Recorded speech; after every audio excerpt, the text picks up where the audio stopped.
Huzur Anwar ayyadahullahu ta'ala binasril aziz memberikan nasihat mengenai menutup aib dalam kasus perceraian atau khula dalam sebuah khutbah Jum'ah.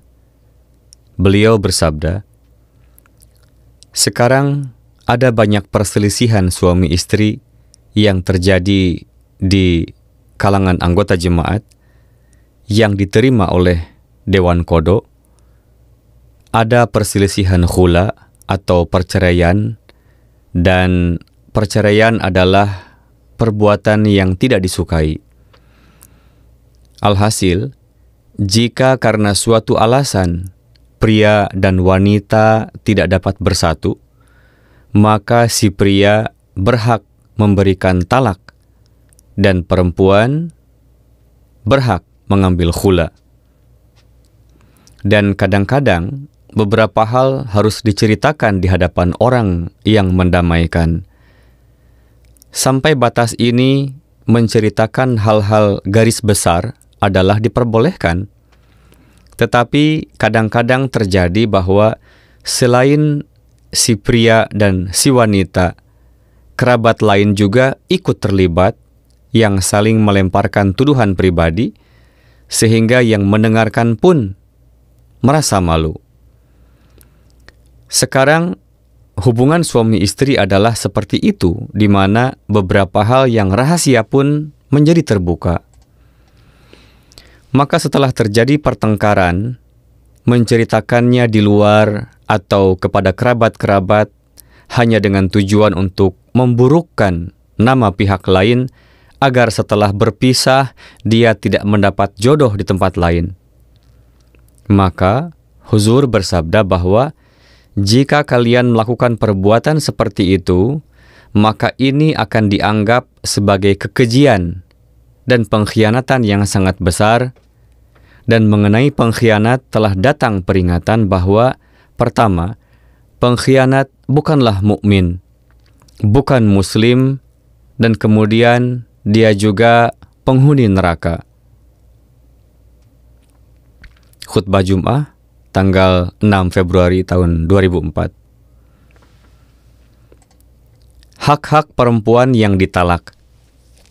Hadrat Khalifatul Masih Al-Khamis ayyadahullahu ta'ala binasril aziz dalam salah satu khutbah Jum'ah beliau, sembari menjelaskan hak-hak yang diberikan kepada wanita yang ditalak dalam Islam, beliau bersabda, mengenai hak wanita yang ditalak adalah jika terjadi talak, maka bagi wanita ada masa iddah yang telah ditentukan.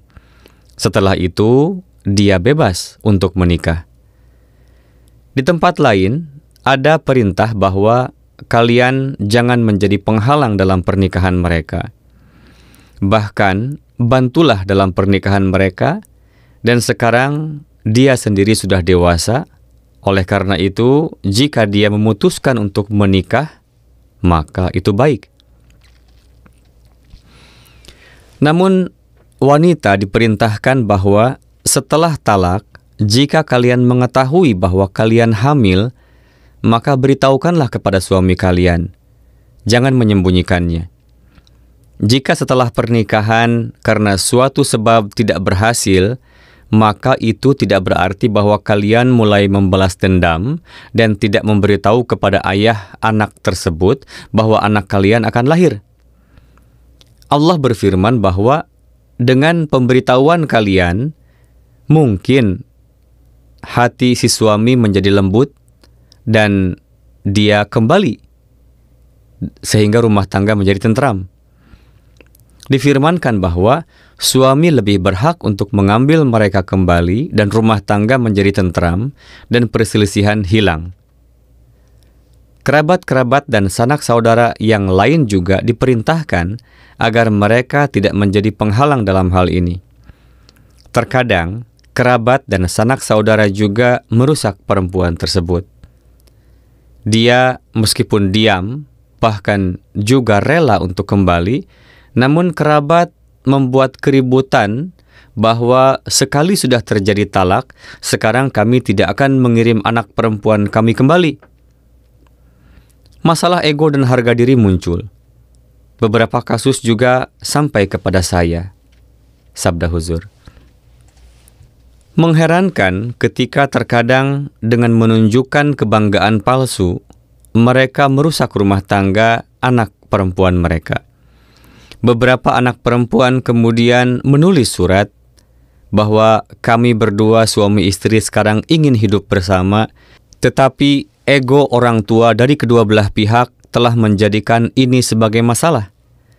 Maka Allah Ta'ala berfirman bahwa kerabat tidak boleh menjadi penghalang dalam terbentuknya kembali hubungan ini. Jika laki-laki telah menyadari kesalahannya, maka kemudian atas nama kebanggaan palsu tidak boleh merusak rumah tangga perempuan tersebut. Kemudian Allah Ta'ala sambil melindungi hak-hak wanita berfirman bahwa wanita memiliki hak atas laki-laki sesuai dengan kebiasaan sebagaimana pria memiliki hak atas wanita. Ayat ini telah saya baca, terjemahannya juga akan saya bacakan. Allah Ta'ala berfirman bahwa wanita yang ditalak harus menahan diri selama 3 kali haid, dan jika mereka beriman kepada Allah Ta'ala dan hari akhir, tidak halal bagi mereka untuk menyembunyikan apa yang telah Allah ciptakan dalam rahim mereka.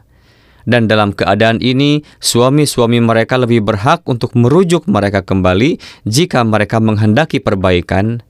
Dan wanita-wanita itu memiliki hak atas laki-laki sesuai dengan kebiasaan sebagaimana laki-laki memiliki hak atas mereka, meskipun laki-laki memiliki suatu kelebihan atas mereka, dan Allah Maha Perkasa lagi Maha Bijaksana. Khutbah Jum'ah tanggal 16 November tahun 2007.